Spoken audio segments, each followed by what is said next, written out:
Assalamualaikum warahmatullahi wabarakatuh. Hello everyone, good morning. How are you today?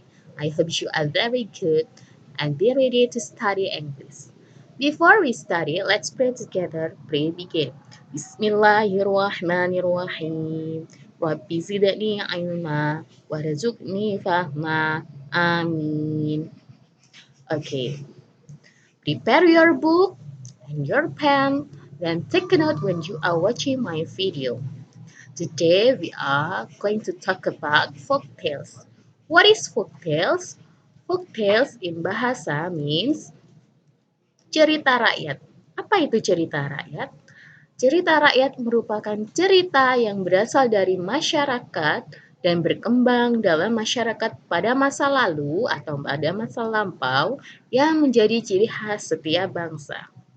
Jadi seperti bangsa Indonesia kita ini anak-anak punya banyak sekali cerita pada zaman dahulu, ya. Kalian pasti sudah mengenal ya jenis-jenis cerita rakyat ada apa saja. Yang pertama yaitu fable. Fable. What is fable? Fables in bahasa means fabel. Apa itu? It's a type of short story which is the characters is an animal or animal is the main character. Jadi fabel adalah jenis cerita yang tokoh utamanya adalah hewan. Kalian pasti tahu contoh-contohnya. Nah, Ustazah punya contoh ini. The first is the mouse, deer, and crocodile. Mouse, deer, and crocodiles. Kancil dan buaya. Itu adalah tokoh utamanya adalah kancil dan buaya. Kalian pasti sudah dengar ya cerita kancil dan buaya itu bagaimana? Nah, itu adalah salah satu contohnya. Yang kedua adalah the ant and the grasshopper. The third, the lion and the mouse. And the second type is legend. Legend. Apa itu legend? Legends in bahasa is legenda. Apa itu Ustazah? It's a story of human action that causes of a place is made. Jadi legenda adalah cerita tindakan manusia yang menyebabkan suatu tempat itu dibuat atau cerita yang mengisahkan asal mula suatu tempat. Contohnya seperti apa? Coba like and then Tangkuban Perahu and Prambanan Temple and many and so many.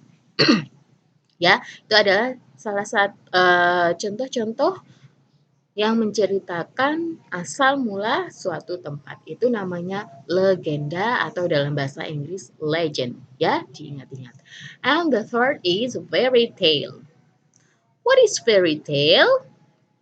Fairy tales atau dongeng is a type of story that is considered true by those who have stories and it is usually not related to time and place. Jadi dongeng itu adalah jenis cerita rakyat yang dianggap benar-benar oleh si empunya cerita dan biasanya dongeng itu tidak terkait waktu maupun tempat. Itu ya, itu adalah dongeng. Contohnya apa? Seperti Cinderella, Beauty and the Beast, and Sleeping Beauty.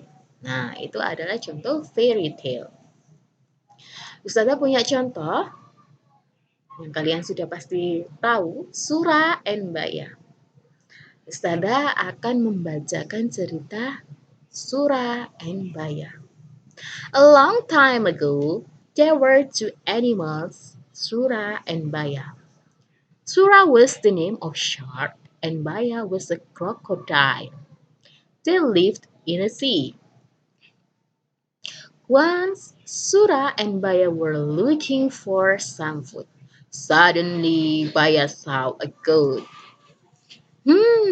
Yummy! This is my lunch, said Baya. No way! This is my lunch. You are greedy, said Sura. Then they flew for the goat. After several hours, they are very tired.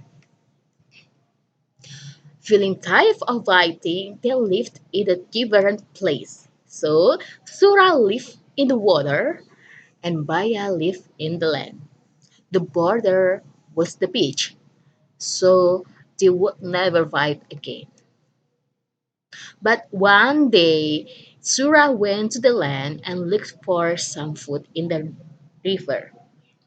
He was very hungry and there was not much food in the sea. Baya was very angry when he knew that Sura broke the promise. They fought again. They both hit each other. Sura bit Baya's tail, and Baya did the same thing to Sura. He bit very hard until Sura finally gave up, and Sura went back to the sea. Baya was happy. Oke, itu adalah contoh sebuah legenda asal mula Surabaya. Ya, oke. When we are talking about fairy tales or legend or dongeng atau cerita rakyat dan legenda atau fabel, biasanya kita belajar juga tentang narrative text. Apa itu narrative text?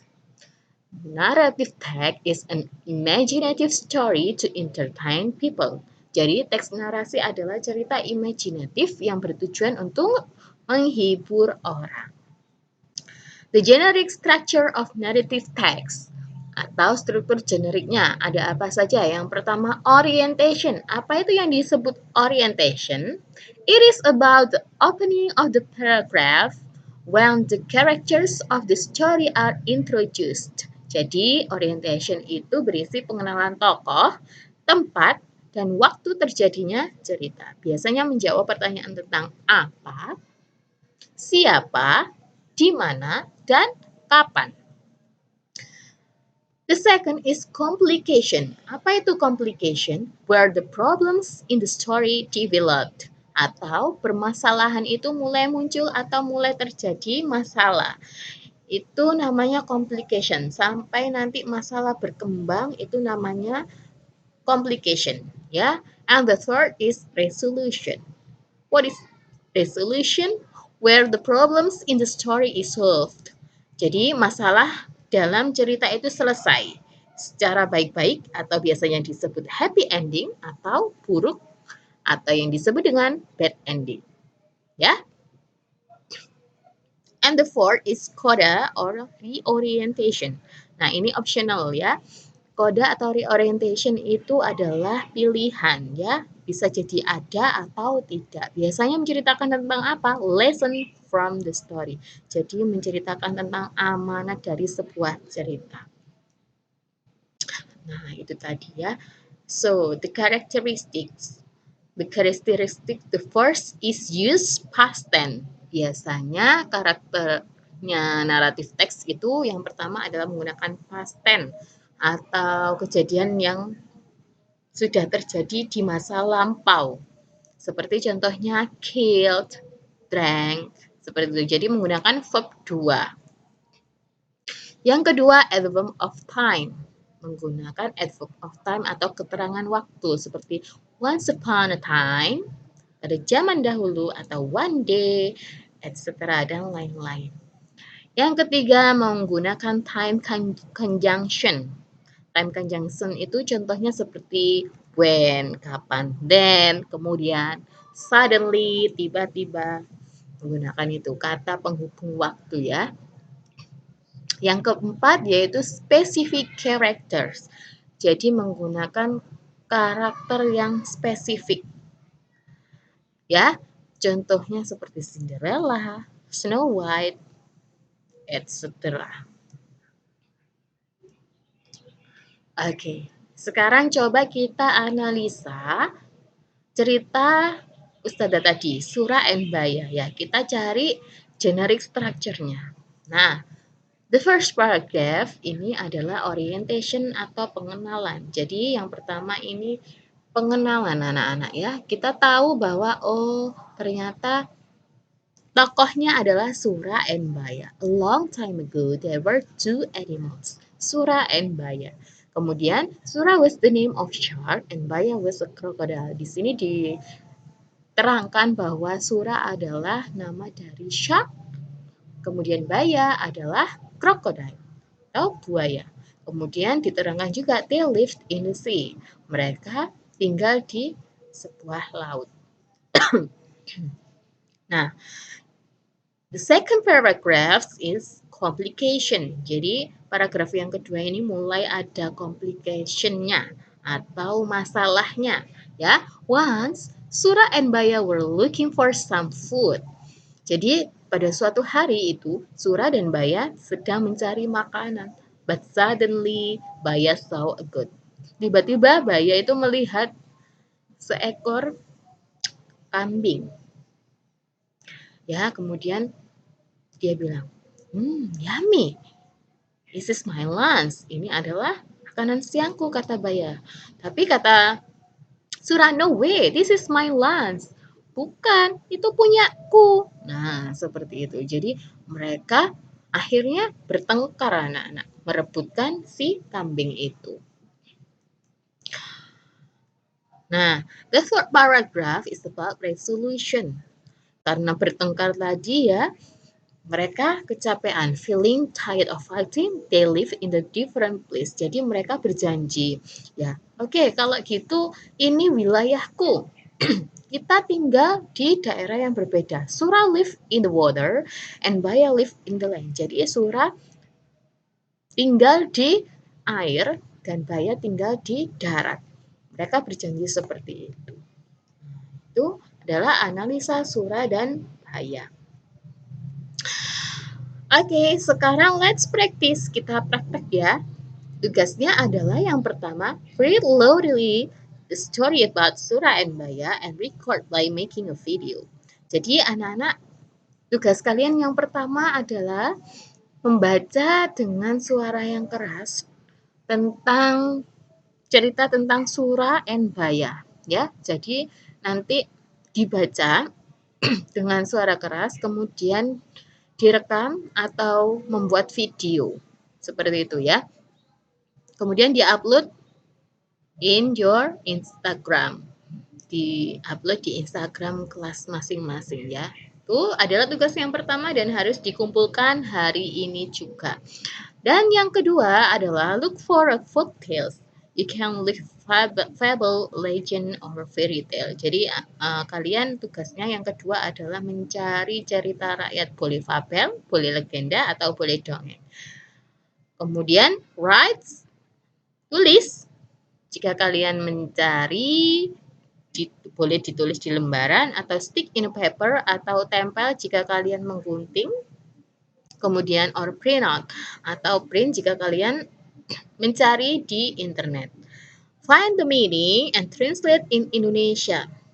Setelah kalian mencari sebuah cerita, kemudian carilah artinya atau terjemahkan ya. Kemudian yang ketiga adalah analyze the generic structure about your story. Jadi kemudian nanti dianalisa strukturnya. Yang mana orientation, yang mana complication, yang mana resolution. Seperti yang dicontohkan Ustazah tadi ya. Tugas yang kedua ini dikumpulkan ketika ayah dan bunda nanti ke sekolah ya. Jadi dikerjakan di lembaran untuk minggu depannya. Seperti itu. Oke, that is the last. Semoga video Ustazah bermanfaat. Jika kalian ada pertanyaan boleh WA Ustazah ya atau diputar lagi videonya Ustazah ya. Selamat belajar anak-anak. Jangan lupa untuk tetap sholat 5 waktu dan murojaah. Jangan lupa jaga kesehatan dan sering cuci tangan. Oke, sekian dari Ustazah. Assalamualaikum warahmatullahi wabarakatuh.